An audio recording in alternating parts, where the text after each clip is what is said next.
two Italian Marines who were being prosecuted in Kerala for ostensibly killing Indian fishermen have now absconded. And they have absconded as a result of a deception, an outright fraud which has been practiced on the government of India and on the Indian Supreme Court by a sovereign nation. We've heard of state-sponsored terrorisms, but this by a democratic country which ostensibly claims to be committed to the rule of law.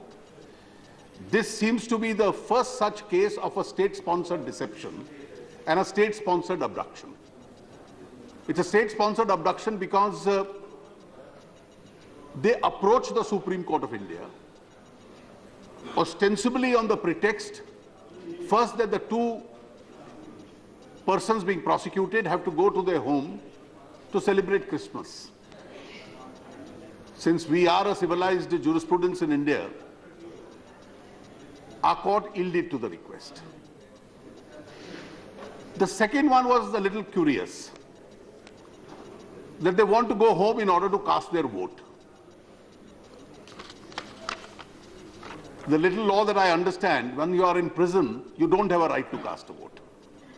So if an Indian prisoner had approached an Indian court saying, just release me because I want to go and cast my vote, this request would never have been entertained.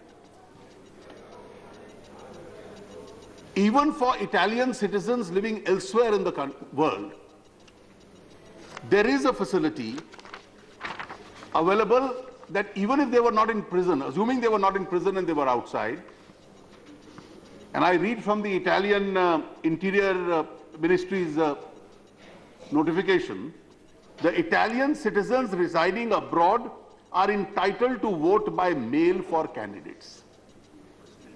So they could have easily voted by mail. This appears to be a little prescripted.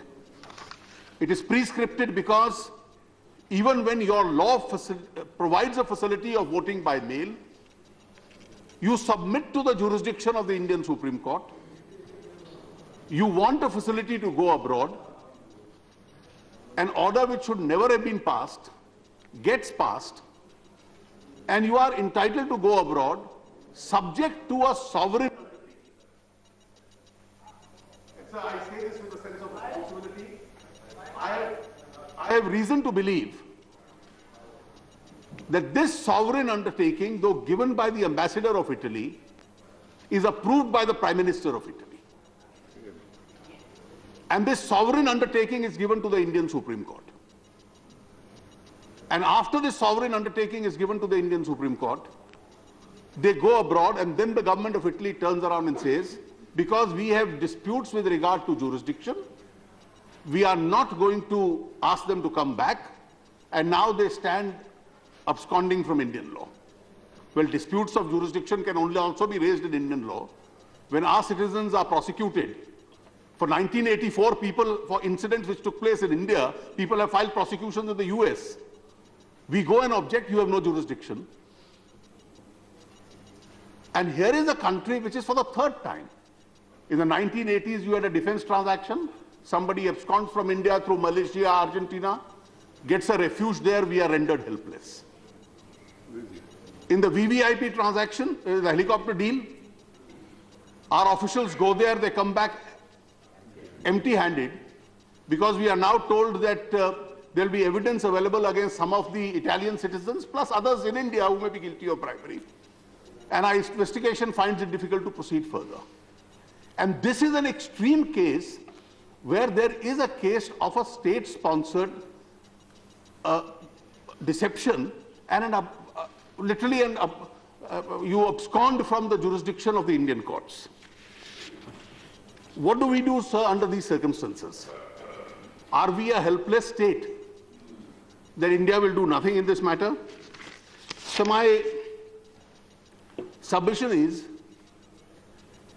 that now a time has come, after these three experiences, that when you deal with the Romans, deal as the Romans would deal. And therefore, to say that we are now bound by conventions of diplomacy, etc., when they have broken every rule of diplomacy, it's a time for the government of India to act. Sir, I doubt seriously, and since the law minister also is here, I would urge him to consider this.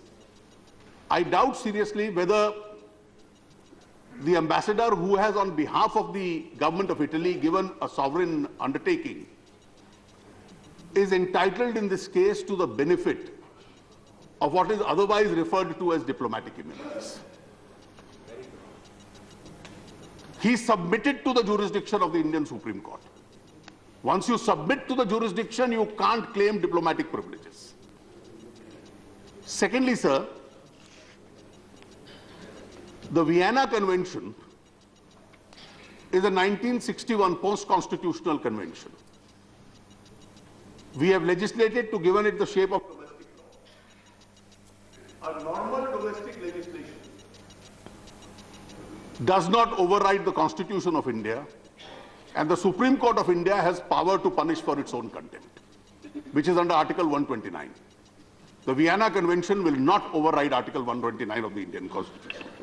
And in any case, the law minister may examine whether post-constitutional treaties, and the Vienna Convention being one, can override the Constitution of India. I seriously doubt it would, particularly when the government of Italy and their ambassador has submitted to the jurisdiction of the Indian Supreme Court. Therefore, sir, a time has come, since we have been treated in this manner for the third time, I think we should forget diplomatic niceties.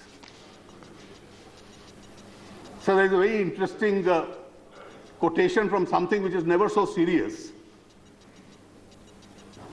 It was one of the legendary characters created, and some of us may remember it. He said, once is happenstance, twice is a coincidence, three times is enemy action. This is James Bond, Ian Fleming's famous quote. And this now must be treated in the category of an enemy action, that you abduct a person, take him outside the jurisdiction of India, and then say, India can go to hell, we are not concerned.